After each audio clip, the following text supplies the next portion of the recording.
Hello, everyone, and thank you for joining me today. Before I begin, I want you to know that what I'm about to share with you is deeply personal. It's a story that took me nearly 50 years to fully understand, and even longer to have the courage to talk about openly. So please, if you're comfortable, settle in. Maybe grab a cup of coffee or tea, because this is going to take a while. And I promise you, by the end of this, you'll understand why that moment when she caught me changed absolutely everything. My name is Robert. Well, that's the name my parents gave me when I was born back in 1958. But there's another name, one that I've carried quietly in my heart for most of my life. A name that felt more true to who I was than anything else. But I'm getting ahead of myself. Let me start at the very beginning, because that's where all good stories should start, right? I grew up in a small town in Pennsylvania, the kind of place where everyone knew everyone, and secrets were nearly impossible to keep. My father worked at the steel mill, coming home every evening with his hands stained and his back aching. My mother was a homemaker, and she did it with a grace and elegance that I found absolutely mesmerizing, even as a young boy. I was the youngest of 4 children. I had 3 older sisters, Margaret, who we called Maggie, Catherine, and little Sarah, though she hated being called little because she was only 2 years older than me. Growing up with 3 sisters meant I was surrounded by a world that most boys my age never really got to see up close. There were dresses hanging in closets, makeup scattered across bathroom counters, and an entire language of femininity that seemed to exist in whispered conversations and knowing glances.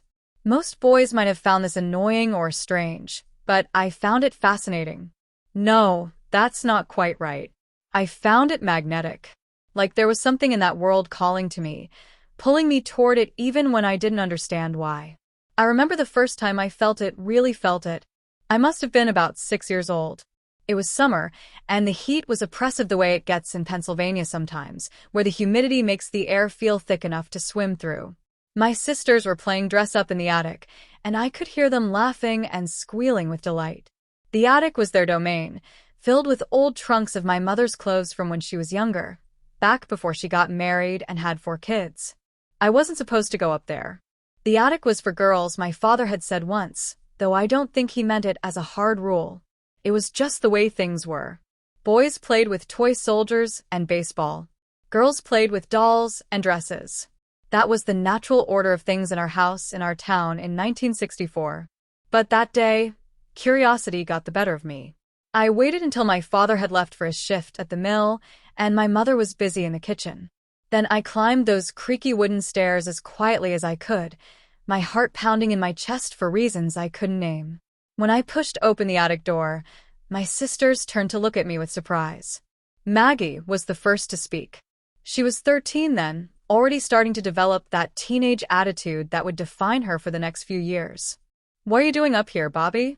This is our space." I must have looked pitiful standing there because Sarah, always the kindest of my sisters, smiled at me. "Let him stay, Maggie. He's not hurting anything." And so I stayed. I sat on an old wooden chair in the corner and watched as my sisters transformed themselves. Maggie put on a long blue dress with a full skirt that swished when she moved. Catherine wrapped herself in a silk scarf and pretended to be a movie star. And Sarah, sweet Sarah, tried on a hat with a little veil that covered her eyes. They looked beautiful, but more than that, they looked happy. They looked free in a way that I had never felt before. And I wanted that. I wanted to know what it felt like to swish around in a dress, to feel silk against my skin, to be something other than what everyone expected me to be. "Can I try?" The words came out before I could stop them. The attic went silent. My sisters looked at each other, and I saw something pass between them. A decision being made, without words. Finally, Sarah walked over to one of the trunks and pulled out a simple white dress with tiny flowers embroidered on the collar. "Here," she said softly, holding it out to me. "You can try this one." I remember my hands shaking as I took it from her. The fabric was soft, softer than anything I'd ever worn. My sisters turned around to give me privacy, and I slipped out of my shorts and t-shirt and pulled the dress over my head. It was too big, of course. It had been my mother's, and I was just a small boy. But when I looked down at myself, something inside me shifted. It felt right in a way that nothing else ever had. "How do I look?" I asked, my voice barely above a whisper. When my sisters turned around, Sarah's eyes went wide. "Bobby, you look pretty." Pretty. That word hung in the air like magic. I looked at myself in the old cracked mirror that leaned against the wall, and I saw it too. Beneath the oversized dress and my short boyish haircut, there was something else. Someone else. Someone who had always been there, waiting. We spent the rest of that afternoon playing in the attic. My sisters treated me like one of them, and for those few hours, I forgot about being Bobby the boy. I was just me, whole and complete and happy. But all good things must come to an end, don't they? We heard my mother's voice calling us for dinner, and the spell was broken. I changed back into my regular clothes as fast as I could, my heart racing with a mixture of joy and terror. What if someone found out? What if my father discovered what we'd been doing? As we filed down from the attic, Maggie grabbed my arm. Her face was serious, more serious than I'd ever seen her. "Bobby, you can't tell anyone about this. Especially not Dad. Do you understand?" I nodded, not fully understanding but knowing that she was right. This was a secret. Our secret. That moment in the attic became the first of many. Over the next few years, whenever the opportunity arose, I would sneak back up there. My sisters became my accomplices, my protectors. They showed me how to walk in heels without wobbling, though we had to stuff the toes with newspaper because even my mother's smallest shoes were too big for me. They taught me how to apply lipstick without making a mess, how to pin up hair, how to move in a way that felt more graceful. But as I got older, these opportunities became fewer and farther between. Maggie got interested in boys and started spending all her time at the drugstore where the teenagers hung out. Catherine became obsessed with her grades and spent every evening studying. And Sarah started to worry about what would happen if we got caught. The older we got, the more serious the consequences seemed to be. By the time I was 12, the attic visits had stopped completely. And I felt like I'd lost something essential, like a part of me had been locked away in that dusty attic along with my mother's old dresses. Middle school and high school were difficult years. I did what was expected of me. I played baseball because my father wanted me to, even though I was terrible at it and hated every minute of standing in the outfield hoping the ball wouldn't come my way. I went to dances and asked girls to be my date, because that's what boys did. I laughed at jokes I didn't find funny and pretended to be interested in things that bored me to tears. But at night, alone in my room, I would think about those afternoons in the attic. I would close my eyes and remember the feeling of that dress against my skin, the swish of the skirt, the weight of the lipstick on my lips. And I felt like I was living two lives. The one everyone could see, and the one I kept hidden, locked away so tight that sometimes even I forgot it was there. The years passed. I graduated high school in 1976 without any clear idea of what I wanted to do with my life. My father wanted me to work at the mill with him, but my mother insisted I go to college. "Be more than this town," she said to me one evening as we sat on the back porch watching the sunset. "There's a whole world out there, Bobby. Don't let it pass you by." So, I went to Penn State. I studied business because it seemed practical, even though I found most of my classes mind-numbingly dull. College was supposed to be this time of freedom and self-discovery, at least that's what everyone said. But for me, it felt like more of the same. I joined a fraternity because that's what guys did. I went to parties and drank cheap beer and pretended to have fun. But here's what no one tells you about running from yourself. No matter how far you go or how fast you run, you're always there waiting for you.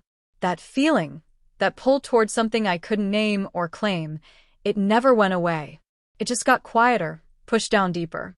I graduated in 1980 and took a job at an insurance company in Philadelphia. It was boring work, pushing papers and crunching numbers, but it paid well enough. I got an apartment in a building where I didn't know anyone, which suited me fine. For the first time in my life, I was truly alone. No parents, no sisters, no college roommates. Just me and my secrets. And that's when things changed. Because when you're alone, really alone, there's no one to hide from except yourself. And I was tired of hiding. I started small. I bought a magazine at a corner store far from my apartment, the kind of magazine that had fashion spreads and makeup tips. I told myself I was just curious, just looking. But late at night, I would study those pages like they were textbooks, memorizing the way the models posed, the colors they wore, the way the light caught their faces. Then, I bought my first piece of women's clothing as an adult. It was just a simple blouse, nothing fancy. I found it at a thrift store in a neighborhood where I was sure I wouldn't run into anyone I knew. My hands shook as I paid for it, convinced that the cashier would somehow know, would see right through me and call me out. But she just took my money and handed me the bag without a second glance. That night, I stood in my tiny bathroom and put on that blouse. It didn't fit quite right, and the fabric was cheap, but it didn't matter. I looked at myself in the mirror, really looked, and I saw her again. That person I'd been in my mother's attic all those years ago. She had been waiting all this time. Over the next few months, I slowly built a small collection. A skirt here, a pair of shoes there. Nothing too expensive or elaborate. I would wait until the weekends when I knew I wouldn't be disturbed, and then I would transform myself. I didn't have a name for her yet, this other version of me. She was just a feeling, a sense of rightness that I couldn't explain. But I was careful. So careful. I would always change back before Monday morning, pack everything away in a suitcase under my bed. I lived in constant fear of being discovered, of someone finding out my secret. Because what would happen then? I would lose my job, certainly. My family would be horrified. My friends, what few I had, would disappear. This went on for years. I got better at it, more practiced. I learned how to do my own makeup by watching tutorials and practicing until my hands didn't shake anymore. I learned which stores were safe to shop in and which times of day were best for avoiding crowds. I learned how to walk in heels, how to sit in a skirt, how to move through the world as someone else. But it was lonely. God, it was so lonely. Because no matter how much I perfected the external things, there was no one to share it with. No one who knew the real me, all of me. I dated women occasionally, but those relationships never went anywhere. How could they? I was holding back the biggest part of myself, afraid to let anyone get too close. In 1985, I met Jennifer. She was a secretary at our office, new to the city and looking for friends. We started having lunch together, just casual at first. She would tell me about her small town in Ohio and how different Philadelphia was. I would listen, grateful for the company, for someone who didn't expect me to be something I wasn't. Jennifer was different from other women I'd known. She was direct and funny and didn't seem to care much about what other people thought.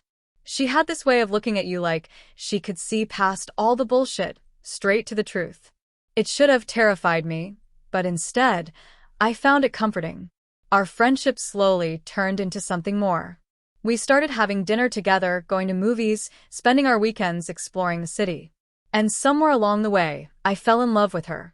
Really, truly fell in love in a way I never had before. But I couldn't tell her. How could I? Every time I thought about it, fear would grip my chest so tight, I could barely breathe. What if she rejected me? What if she was disgusted? What if I lost the one good thing in my life? So I said nothing. We got engaged in 1987. I remember the day I proposed, kneeling in the park near her apartment with my grandmother's ring. She said yes with tears in her eyes, and I felt both incredibly happy and terribly guilty at the same time. Because I was asking her to marry me while hiding this huge part of who I was. We got married in June of 1988. It was a small ceremony, just our families and close friends. My sisters were there, of course. Sarah caught my eye during the reception and gave me a sad smile, and I knew she was thinking about those days in the attic, about the secret we shared. The first few years of marriage were good. Jennifer was an amazing wife, patient and kind and funny. We bought a small house in the suburbs and settled into domestic life. I thought maybe I could make it work, thought maybe love would be enough to quiet that other part of me. But you know what? Love doesn't work like that. Love doesn't erase who you are. If anything, it makes you more aware of it, makes the hiding hurt worse. I started using my lunch breaks to go home when Jennifer was at work. I would race through the door, change into one of the outfits I kept hidden in a locked box in the garage, and spend 30 minutes just being myself before having to change back and return to the office. It was risky and stressful, but I couldn't stop. I needed those moments like I needed air. But living a double life takes its toll. I became irritable and distant. Jennifer would try to talk to me about it, ask what was wrong, and I would make excuses. Work stress, money worries, anything but the truth. In 1992, Jennifer got pregnant. Our daughter Emily was born that November, and I thought maybe this would fix things. Maybe being a father would finally make me feel like the man everyone expected me to be. And I loved Emily. God, I loved her more than I thought it was possible to love another human being. Watching her grow, hearing her laugh, feeling her tiny hand wrap around my finger, it was magical. But it didn't change who I was. If anything, it made the hiding more complicated because now there was someone else to protect, someone else who couldn't know the truth. The years passed. Emily started school. Jennifer got a promotion at work. We were a normal suburban family from the outside. Birthday parties and soccer games and family vacations. But inside, I was drowning. In 1998, Jennifer's father passed away suddenly. It hit her hard, and I tried to be supportive, tried to be the strong husband she needed. But I was so wrapped up in my own struggles that I don't think I did a very good job. Our marriage started to show cracks. We argued more. She would accuse me of being distant, and I would get defensive. Neither of us was truly happy, but we stayed together because that's what you did. You made it work. Then in October of 2003, everything changed. It was a Saturday afternoon. Jennifer had taken Emily to her mother's house for the weekend. I was supposed to be there too, but I'd begged off, claiming I had work to catch up on. In truth, I just wanted time alone. Time to be myself without having to hide or rush or worry. I should have been more careful. I should have checked the calendar, confirmed their plans. But I was tired, so tired of being careful all the time. I had showered and shaved carefully, taking extra time to make sure everything was smooth. I'd learned over the years exactly how to do it right. Then I did my makeup, which had become almost meditative. Foundation, powder, eyeshadow in soft brown tones, mascara, a subtle pink lipstick.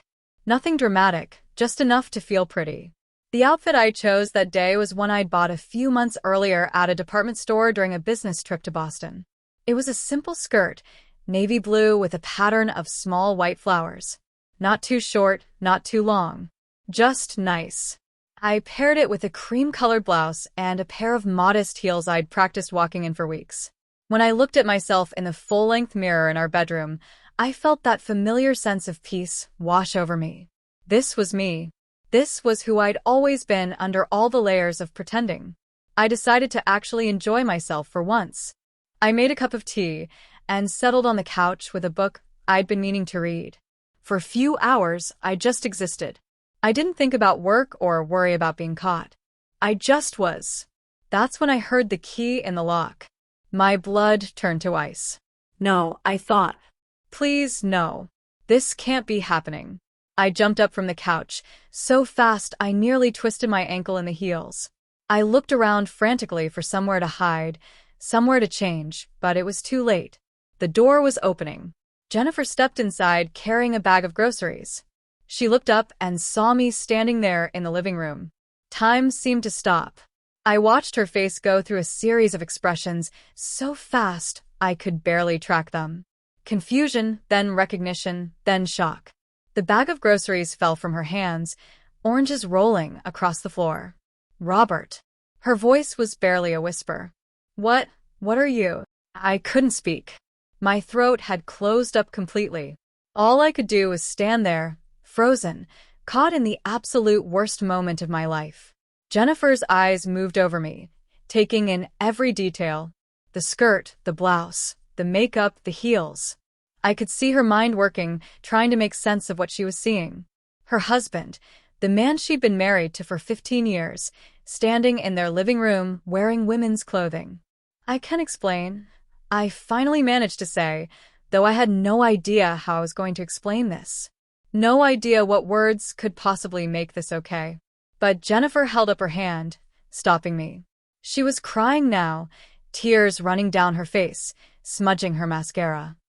"How long?" she asked. "How long has this been going on?" The truth stuck in my throat, but it had to come out.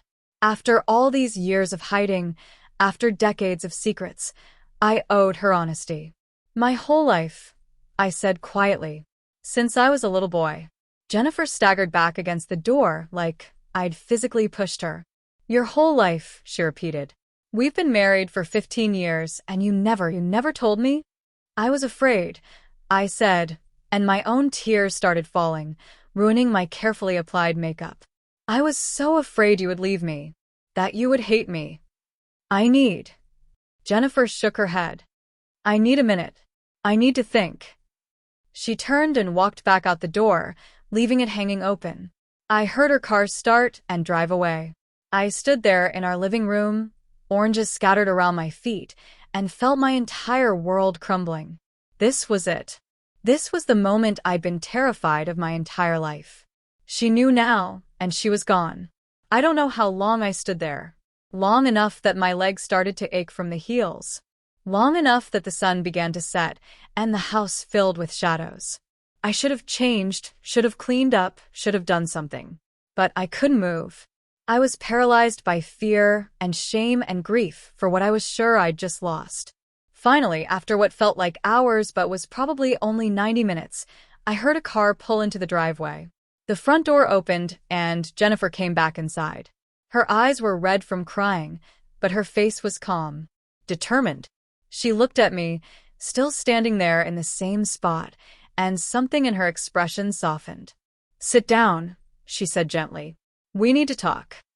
I sat on the couch, my skirt arranged carefully, my hands folded in my lap like my mother had taught my sisters to do. Jennifer sat across from me in the armchair, maintaining some distance. "I want you to tell me everything," she said. "And I mean everything, Robert. No more secrets. No more hiding. If we're going to get through this, I need to know the truth." And so I told her.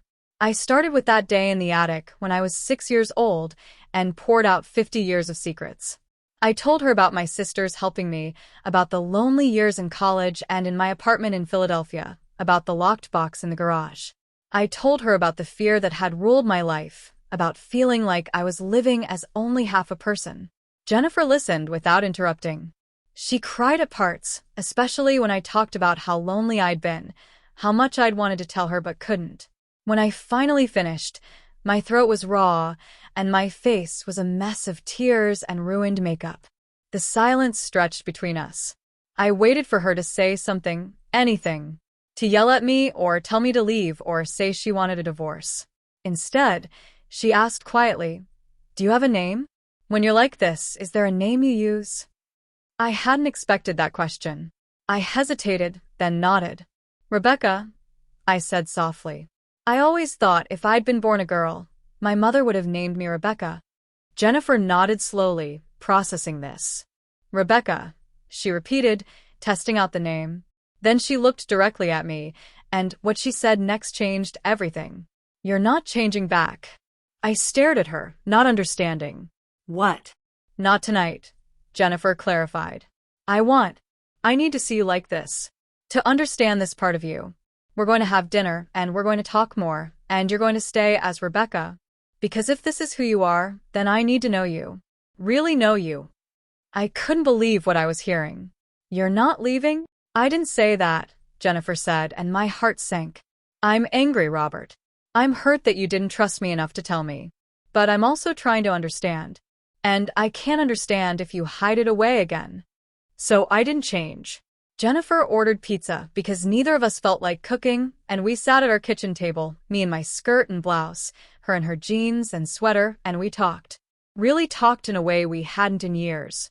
She asked me questions about what it felt like, why I did it, whether I wanted to be a woman all the time, or if it was just something I did occasionally. I tried my best to answer honestly, even when I didn't fully understand my own feelings. "I don't know if I'm transgender," I admitted. "I've wondered about that. But I don't think so. I don't hate being Robert. But Rebecca she feels like a part of me that's been ignored for too long." "Does that make sense?" Jennifer thought about this. "So it's like, you're both?" Or sometimes one and sometimes the other? Maybe, I said. I'm still figuring it out. I've spent so long hiding it that I never really had the chance to understand it fully. We talked until nearly midnight.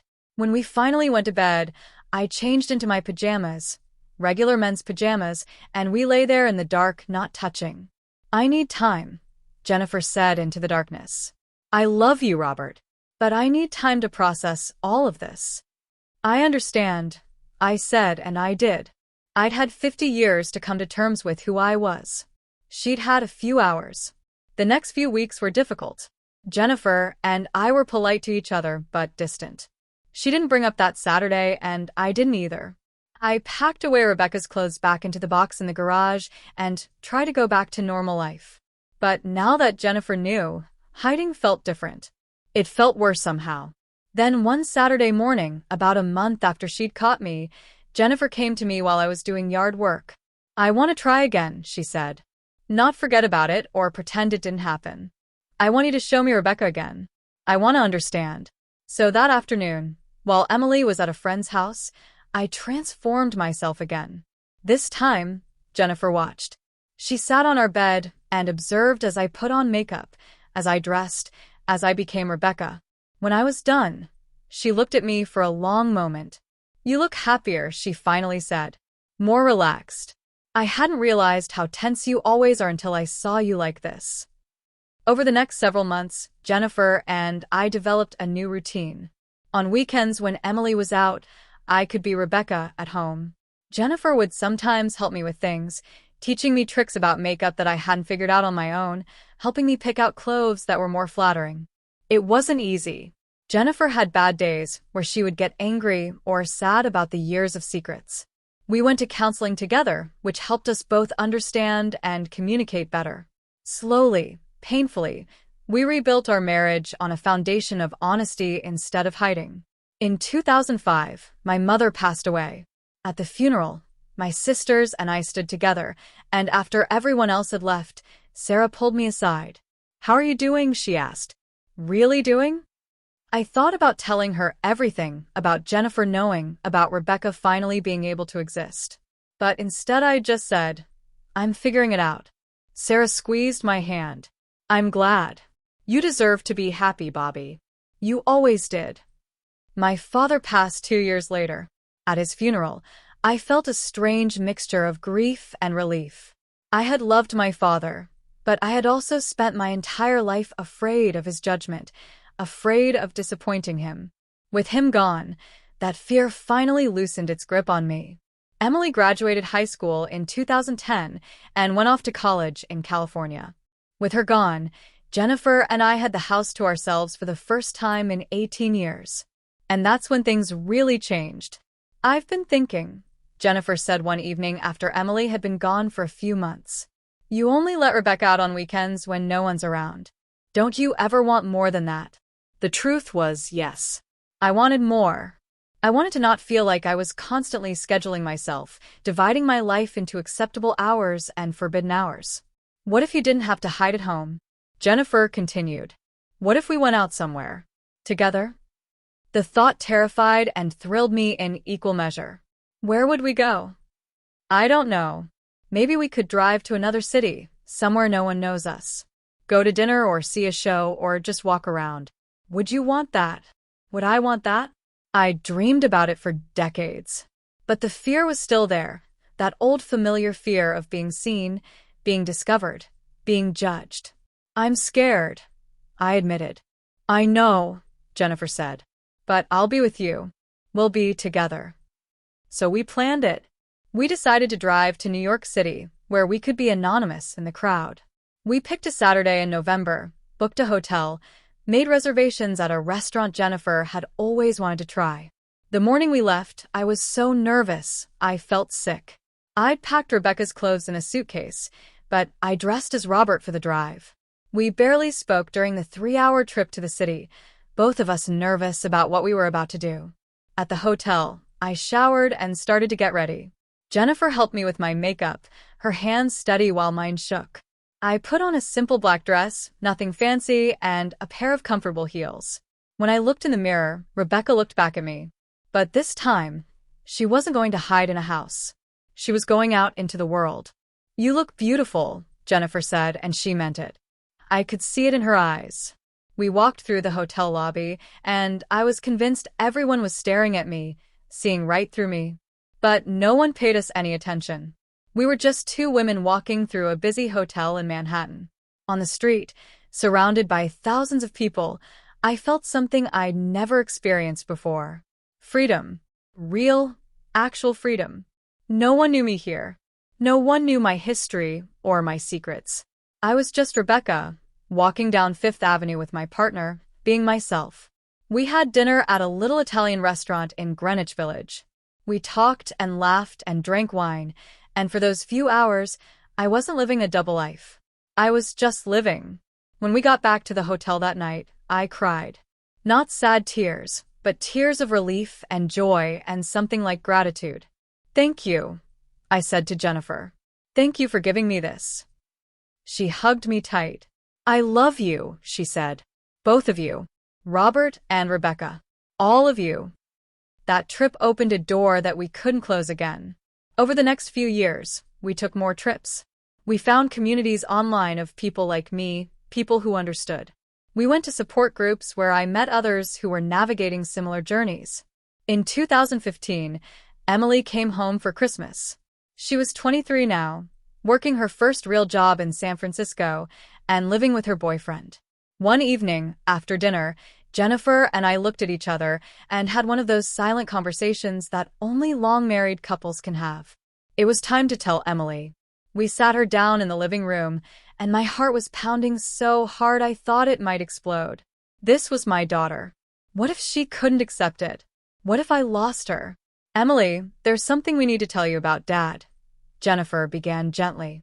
I told her a shortened version of everything I've told you today. Emily listened quietly, her face unreadable. When I finished, there was a long pause. Then Emily said, "So that explains the makeup tutorial you watched last year on the computer and forgot to close." Jennifer, and I stared at her. "You knew." "I suspected something," Emily admitted. "I mean, I didn't know exactly what, but I knew there was something you were keeping from me. I'm glad you finally told me." She paused, then asked, "Can I see? Can I meet Rebecca?"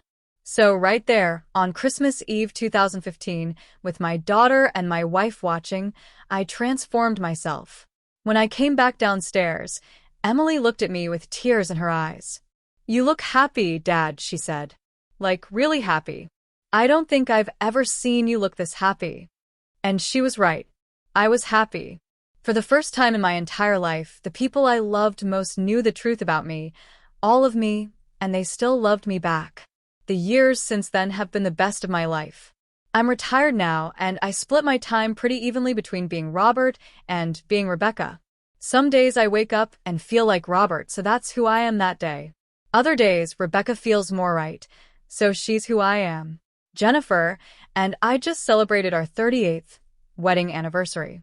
We've been through hell and back together, but we made it. Not because it was easy, but because we chose each other over and over again. That moment when she caught me in a skirt and said, "You're not changing back," was the scariest moment of my life. But it was also the moment that saved my life. Because pretending to be someone you're not, hiding huge parts of yourself, that's not really living. That's just existing. I'm 73 years old now, and I finally know who I am. I'm Robert, the father and husband and former insurance salesman. And I'm also Rebecca, the woman who loves pretty dresses and quiet afternoons and the feeling of lipstick on her lips. I'm both. I'm whole. And for the first time in my life, I don't have to hide. If you're watching this and you're struggling with something similar, if you're hiding parts of yourself because you're afraid of what people will think, I want you to know something. You deserve to be whole. You deserve to be known. And yes, it's scary. Yes, some people might not understand or might reject you. But living honestly, even when it's hard, is better than spending your whole life hiding. Jennifer likes to say that the best years of our marriage have been the ones since I stopped lying. And she's right. Not because everything is perfect now, because it's not. But because we're both here, really here, with all of our truths laid out on the table. That's what love is supposed to be. Not hiding to make someone comfortable, but being seen, truly seen, and loved anyway. So, thank you for listening to my story. Thank you for giving me this space to share something that took me 50 years to understand, and even longer to accept. If you've made it this far, I hope you've found something useful in my journey. Maybe some hope, or some courage, or just the knowledge that you're not alone. Remember, whoever you are, whatever you're hiding, you deserve to be whole. You deserve to be happy. And you deserve to be loved for exactly who you are. Take care of yourselves out there. And be kind to each other, because you never know what someone else is carrying, what secrets they're holding, what battles they're fighting. Thank you.